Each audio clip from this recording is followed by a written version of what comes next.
पत्नी का नाजायज रिश्ता, एक शिक्षाप्रद कहानी। अम्मी, आपको पूरी दुनिया में बस एक वही बेहया, बेशरम, आवारा चालू लड़की मिली थी मेरे लिए। क्या बिगाड़ा था मैंने आपका? मैं तो दूसरी शादी करना भी नहीं चाहता था। आपकी ख्वाहिश के आगे सिर झुका दिया, वरना मेरे जज्बे तो महर के साथ ही दफन हो गए हैं। मैंने आप पर, आपकी पसंद पर, आपकी समझदारी पर भरोसा किया और आपने इसका यह सिला दिया। अहमद एकदम बम की तरह फट पड़ा और नूर हैरत से उसे देख रही थी।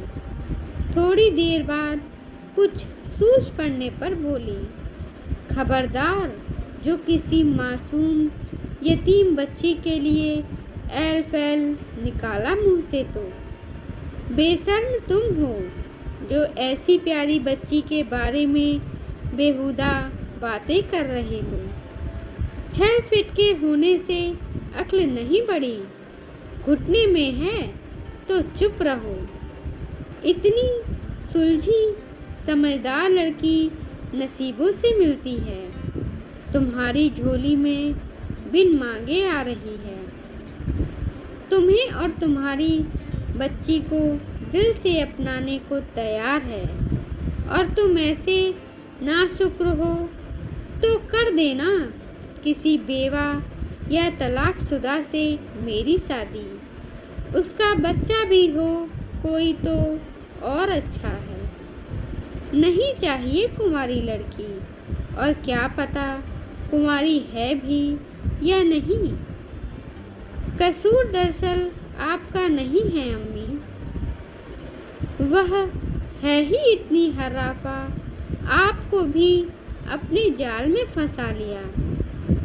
यतीम मासूम होने के फरेब में ले लिया। और बस कर जाओ अहमद, वरना मेरा हाथ उठ जाएगा। किसी पाकीज़ा लड़की के किरदार पर तोहमत लगाना कितना बड़ा गुनाह है, जानते हो? यकीन नहीं हो रहा तुम मेरी औलाद हो। मेरी परवरिश में कहाँ कमी रह गई जो फांसी के दौरान उसकी बात पूरी नहीं होने दी। अहमद एकदम घबरा गया। उसकी दुनिया बस उसकी अम्मी और सलीमा के आसपास ही सिमटी थी। उसकी 1.5 साल की बेटी, जिसकी पैदाइश के वक्त ही उसकी महबूबा, उसकी जान, महर इस दुनिया से कूच कर गई थी। उस नन्ही परी को उसके हाथों में सौंप कर 1.5 साल हो चुके थे, पर उसे लगता था सब कल की ही तो बात है। सच्चाई यह थी कि बीमार माँ और इतनी छोटी बच्ची को संभालना फुल टाइम जॉब थी, और वह जो बीवी के सदमे से उबर नहीं पा रहा था, दोनों का ख्याल रखते रखते थकने टूटने लगा था। बिजनेस भी लॉस में जा रहा था, इसलिए बामुश्किल वह दूसरी शादी को तैयार हुआ और अपनी माँ को इख्तियार दे दिया, इस बार अपनी पसंद की बहू लाने का। लेकिन अहमद कोई वहमो गुमान में भी नहीं था कि अम्मी उसके लिए वह लड़की चुनेंगी जिसके नाम से उसे नफरत है, या शायद वह इकलौती हस्ती है जिससे उसे नफरत है। माँ को दवाइयाँ देकर सुलाकर वह वहीं सोफे पर ढेर हो गया। 4 साल पहले की बातें जहन में ताज़ा हो गईं। Hello, hi Ahmad, hi, who is this? आपकी फ़ैन। Sorry, it's okay. क्या हम जानते हैं एक दूसरे को? जी, और करीब से जानना चाहते हैं। देखिए मैडम, शायद आपने रॉन्ग नंबर लगा दिया है। अहमद कितने हैं और यहाँ? आप प्लीज़ इंट्रोडक्शन दें या फ़ोन रखें। अरे अहमद जी, आप तो कतई बेरहम हैं। मैं रुदीना बोल रही हूँ, आपके पापा के दोस्त अली की बेटी। ओह, आप अली अंकल की बेटी हैं। बहुत अफसोस हुआ उनके बारे में सुनकर। पापा उन्हें बहुत मानते थे और वे भी मुझे बहुत चाहते थे। महीना भर ऐसे गुजरा जैसे कल की ही बात हो। आप बिल्कुल तकल्लुफ़ ना करें। कभी भी कोई भी ज़रूरत हो बेहिचक मुझसे कहें। जी वही तो कर रही हूँ। पापा ही नहीं, बेटी भी चाहती है आपको। बस आपकी ही ज़रूरत है। उसने दिलकश आवाज़ को और नशीली बनाकर कहा। सॉरी, आप कितनी माफ़ी मांगेंगे? इतने नासमझ लगते तो नहीं। देखिए मोहतरमा, अगर यह मजाक है तो बहुत गंदा मजाक है, या आप होश में नहीं हैं, नशे के असर में हैं।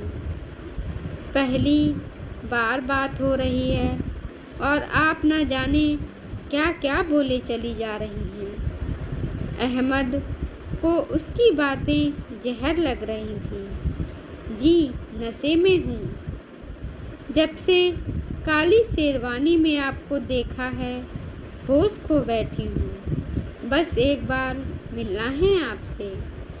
कब कैसे मिल सकते हैं, बस ये बताइए। उस पर कोई फ़र्क नहीं पड़ रहा था।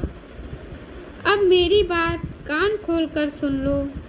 बहुत हुआ लिहाज, होश में आ जाओ, वरना मैं ठिकाने लगा दूंगा। मुझे यह सब हरकतें कतई पसंद नहीं हैं। दोबारा कॉल मत करना। मैंने गुस्से को मत ललकारो, नहीं तो भूल जाऊंगा तुम कौन हो। वह भड़क गया और गुस्से में फ़ोन काट दिया। तभी मैसेज बीप हुआ। अहमद बेरहम, किसी लड़की के प्यार भरे जज्बे को यूं नहीं ठुकराया करते। किस्मत सब पर मेहरबान नहीं होती। उसने गुस्से से दांत पीसे और नंबर ब्लॉक कर दिया। अगले दिन एक नए नंबर से मैसेज आया। अहमद बेरहम। पढ़ते ही उसने वह मैसेज डिलीट करके नंबर ब्लॉक कर दिया। जद पत्थर रांझा पिघला दे, तद में कमली कहलावा। 4 दिन बाद फिर एक नए नंबर से मैसेज था। अब की बार उसका सब्र जवाब दे गया। उसने डायरी से अली अंकल का लैंडलाइन नंबर निकाला और कॉल की। कॉल मिसेस अली ने उठाया। सलाम दुआ होने के बाद उन्होंने ढेर सारी दुआएं दी और रोने लगी। अहमद की हिम्मत नहीं पड़ी उन्हें कुछ कहने की। उसने फ़ोन रख दिया और रुदीना को सबक सिखाने की सोचने लगा, लेकिन उसकी नौबत न आई। दोबारा उसका मैसेज नहीं आया। फिर अहमद की ज़िंदगी में मेहर आई और वह सब कुछ भूल गया। ये 4 साल उसकी ज़िंदगी के सबसे हसीन साल थे, जो पंख लगाकर उड़ गए। उसकी झोली में सलीमा को डालकर मेहर हमेशा के लिए जुदा हो गई। आज जब उसे पता चला कि उसकी अम्मी रुदीना को शगुन में अंगूठी पहनाए आई हैं, तो फिर से पुरानी बातें ताज़ा हो गईं और वह आपे से बाहर हो गया। पर यह भी सच था कि उसने अम्मी से कह रखा था, वे जहाँ जिससे कहेंगी सिर झुकाकर कबूल कर लेगा तो कसूर उनका भी नहीं था। लेकिन न जाने क्यों उसको भी जिद चढ़ गई थी। तुम मुझे कभी हासिल नहीं कर पाओगी रुदीना। शायद मेहर को तुम्हारी ही बुरी नज़र लग गई। मैं सलीना पर तुम्हारी छाया नहीं पड़ने दूंगा। अम्मी की जुबान का मान रखूंगा, लेकिन तुम्हारा पर्दाफाश करके रहूंगा। तुम अच्छी औरत नहीं हो, अच्छी बीवी क्या बनोगी? माँ तो बिल्कुल नहीं, लेकिन मुझे ये साबित करना होगा। बहुत सादा से फंक्शन में घर वालों की मौजूदगी में दोनों का निकाह हो गया और रुदीना उस घर में आ गई। पर अहमद के दिल से उतरी ही हुई थी। रात के किसी पहर जब वह कमरे में दाखिल हुआ तो रुदीना की नज़रें उठकर झुकना भूल गईं।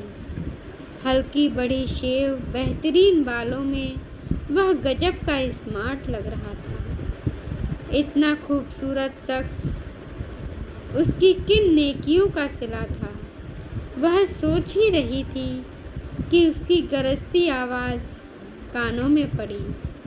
यह मत समझना कि तुम जीत गई हो। मेरी माँ की इज्जत मुझे जान से ज़्यादा प्यारी है, लेकिन इसका यह मतलब नहीं कि तुम मुझे भी शीशे में उतार लोगी। वह एकदम सकते में आ गई।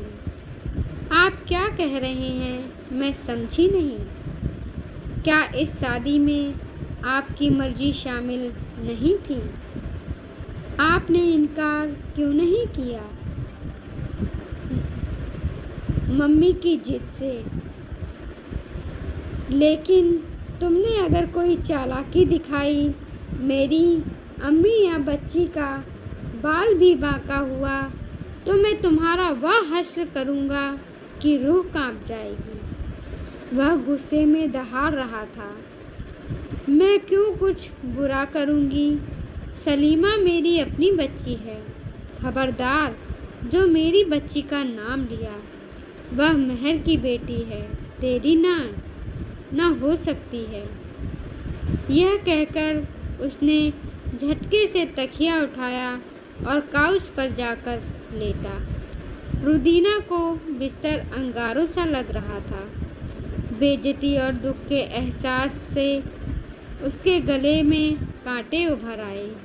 पूरी रात खामोशी से आंसू बहाते काटे। अगले दिन अहमद जल्दी ऑफिस के लिए निकल गया, वह भी मुनासिब सा सूट पहनकर, हल्का मेकअप करके, होठों पर मुस्कान सजाए अम्मी के रूम में सलाम करने पहुंच गई। अम्मी ने उसकी पेशानी चूमकर उसे खूब दुआएं दी तो एक बार फिर उसकी आंखें जल-थल होने लगीं। बामुश्किल आंसू पोंछकर वह किचन में जा घुसी और सलीमा के लिए बेबी फूड तैयार करने लगी। इधर अहमद का दिल काम में नहीं लग रहा था। उसने अम्मी और बेटी का ध्यान रखने के लिए जगह जगह कैमरा लगा रखे थे। उनकी लाइव फीड उसकी स्क्रीन पर चलती रहती थी। आज वह नज़र गड़ाए था कि चूँकि रुदीना को कैमरे के बारे में पता नहीं था, उसकी हरकतें जल्दी ही पकड़ में आ जाएंगी। उस जैसी चालू तेज तर्रार लड़की ने बस उसे पाने के लिए यह शादी की है, तो सलीमा और अम्मी तो उसे खटकते ही होंगे। जब वह सलीमा का फूड तैयार करके लाई तो उसकी टेंशन बढ़ गई। नहीं, आज वह कुछ नहीं करेगी।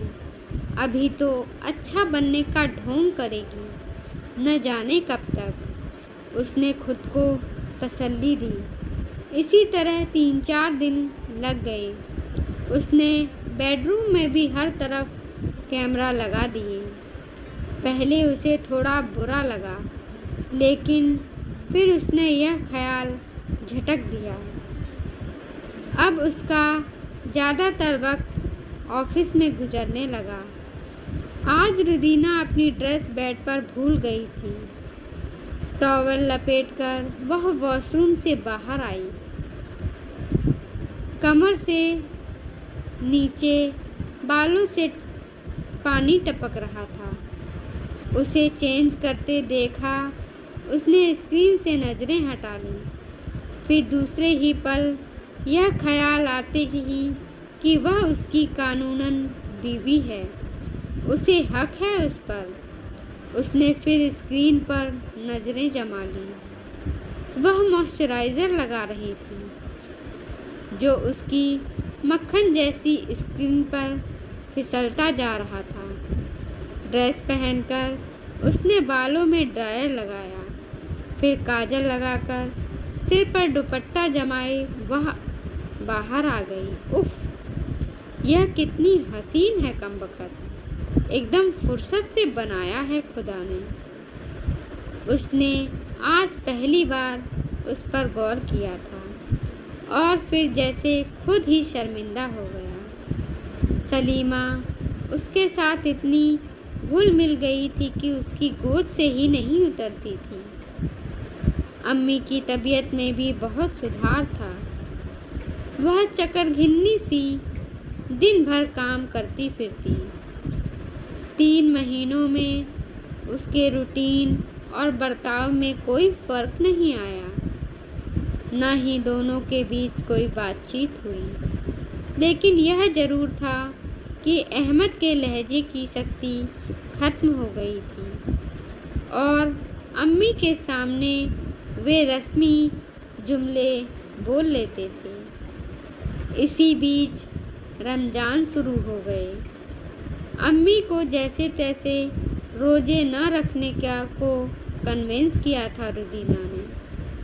अब वह दोनों के लिए सहरी बनाती थी। उसने कई बार बात करने की सोची, लेकिन हिम्मत नहीं होती थी।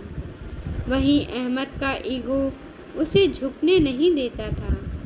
अब वह सोच में पड़ गया था कि 22-23 साल की लड़की ने अगर नादानी में ऐसी हरकत कर भी दी थी तो सालों पहले, तो क्या अब तक बदगुमानी रहना सही है? पर उसे इस बात का भी गुस्सा था कि रुदीना ने एक भी बार माफ़ी नहीं मांगी थी अपनी हरकतों के लिए।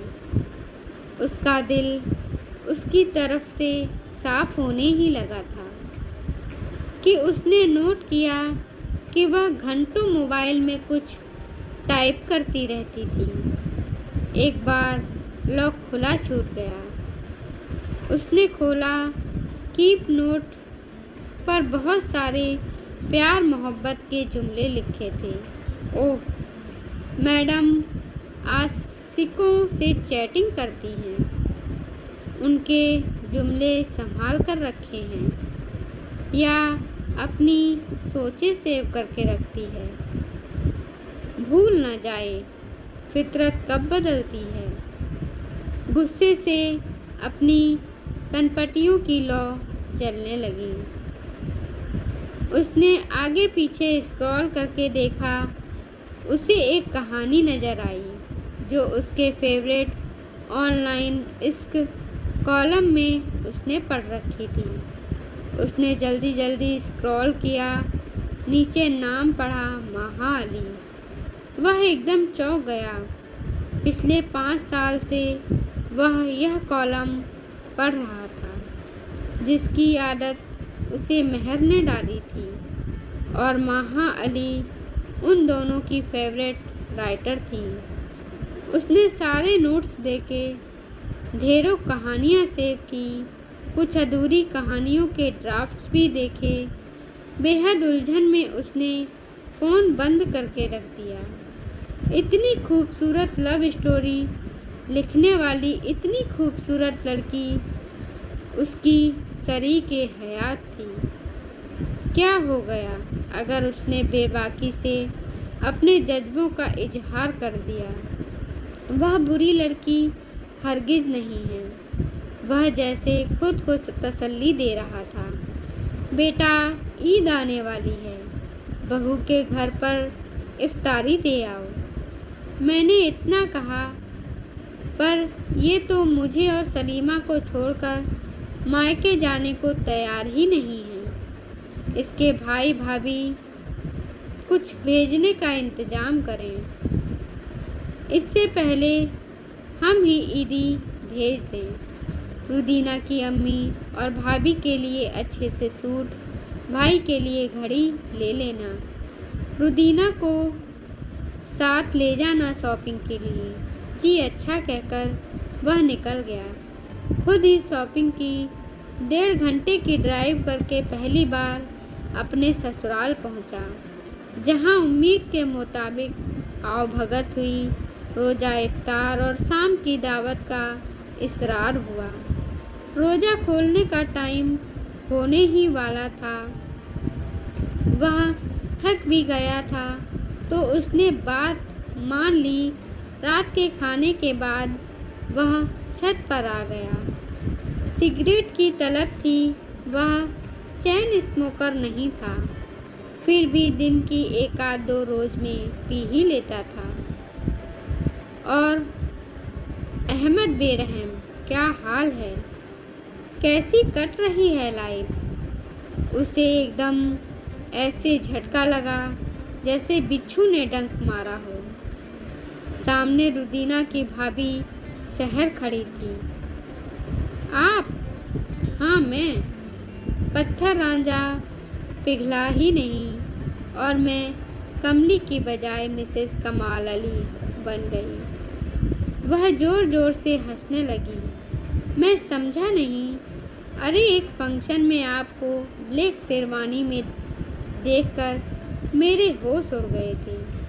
दिल चुरा लिया था आपने पहली नज़र में, लेकिन आपके सख्त तेवर देखकर मुझे अपनी पहचान छुपाने के लिए रुदीना के नाम का ही सहारा दिखा उस वक्त। लेकिन अच्छा हुआ ना, आपने इसी वजह से उसे सेकंड ऑप्शन में कंसीडर कर लिया। उसे तो आपकी बच्ची को देखकर ही उससे प्यार हो गया था। वह फिर हंसने लगी। वह सेकंड ऑप्शन नहीं, उसका अपना मुकाम है मेरी ज़िंदगी में, जो ना किसी और का था और ना होगा। सख्ती से कहते हुए वह नीचे आया, कार की चाबी उठाई और घर की तरफ रवाना हो गया। उस मासूम लड़की को तो अंदाज़ा भी नहीं था 4 महीने से किस गुनाह की सज़ा भुगत रही है। फिर भी मुंह से उफ तक नहीं करी। मैं उसका और रब का गुनहगार बंदा किस मुंह से माफ़ी मांगूंगा उससे अब। यह मैंने क्या कर दिया? प्यार की मिट्टी से गुत्थी उस लड़की के बेलोस जज्बे की इतनी नाकदरी की मैंने। फिर भी ना जाने कौन सी नेकियां थीं, या मेरी अम्मी की दुआएं, महर की दुआएं और मेरी बच्ची सलीमा की खुद किस्मती थी कि रुदीना मेरे नसीब में लिख दी गई। मैं कैसे भरपाई करूंगा अपनी जातियों की? जज्बात की शिद्दत से उसकी आंखें छलकी जा रही थीं। उधर नमाज में वह लड़की अपने रब के आगे हाथ फैलाए दुआओं में जाने क्या मांग रही थी। आंसुओं से दामन भीगा था। वह नहीं जानती थी कि उसकी आजमाइश खत्म हो चुकी है। जिस शख्स के लिए रो रही थी, अब वह कभी उसकी आंखों में आंसू नहीं आने देगा। इस बार की ईद उसकी ज़िंदगी की हसीन तरीन और यादगार ईद होगी। सच में मुबारक वाली ईद। धन्यवाद दोस्तों। आपको यह कहानी कैसी लगी कमेंट बॉक्स में ज़रूर कमेंट करें। कृपया हमारे चैनल को लाइक करें, शेयर करें, सब्सक्राइब करें। धन्यवाद।